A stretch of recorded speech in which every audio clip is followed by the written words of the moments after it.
ગુજરાત વકીલ મંડળની મહત્વની ચૂંટણી પ્રક્રિયા આજે રાજ્યભરમાં શરૂ થઈ છે, જેના ભાગરૂપે ભરૂચ જિલ્લા કોર્ટ ખાતે પણ વકીલોમાં અનેરો ઉત્સાહ જોવા મળ્યો હતો. ભરૂચ જિલ્લા કોર્ટમાં સવારથી જ વકીલો પોતાના મતાધિકારનો ઉપયોગ કરવા માટે ઉમટી પડ્યા હતા.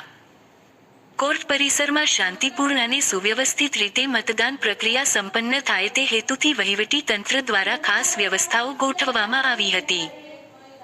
વકીલોએ લાંબી કતારોમાં ઊભા રહીને ન્યાયતંત્ર અને વકીલ આલમના હિતમાં કામ કરી શકે તેવા પ્રતિનિધિઓની પસંદગી કરવા માટે ઉત્સાહપૂર્વક મતદાન કર્યું હતું. આ ચૂંટણીમાં ભરૂચ જિલ્લા કોર્ટમાંથી કુલ 3 પ્રતિષ્ઠિત એડવોકેટોએ ઉમેદવારી નોંધાવી છે, જેના કારણે સ્થાનિક સ્તરે રસાકસીભર્યો માહોલ જોવા મળી રહ્યો છે. જિલ્લાના કુલ 1032 વકીલ મતદારો આ ચૂંટણીમાં પોતાના મતાધિકારનો ઉપયોગ કરી ઉમેદવારોનું ભાવિ નક્કી કરશે.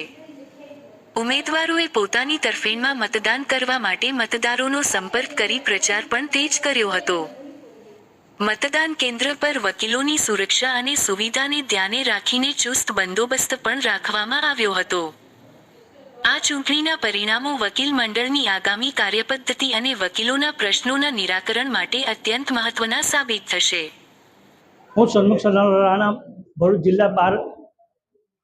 જિલ્લાના પોલિંગ ઓફિસર છું અને આજ રોજ ભરૂચ વકીલ મિત્રો 1032 વકીલ મિત્રો નોંધાયેલા છે અને તે હાલમાં વકીલ મિત્રો પોતાનું મતદાન કરી રહ્યા છે. મતદાનનો સમય 10:30 થી 5 વાગ્યા સુધીનો છે.